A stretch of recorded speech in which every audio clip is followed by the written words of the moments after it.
How to add location to Instagram Reels. Hello everyone, and today I will tell you how to add location to Reels in the application Instagram. Everything is very simple, you just need to follow me step by step to avoid any mistakes. First, go to the Instagram app and then go to the profile. Then click the plus icon in the upper right corner and select Reels.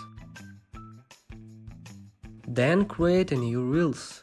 You can choose a video from your gallery or shoot something right now.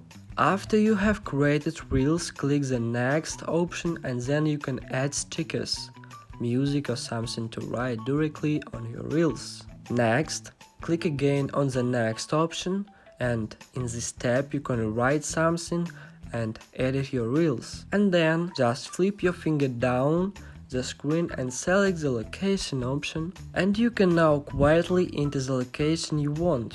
When you share these Reels, the location you set will be visible. That's all. Thanks for watching.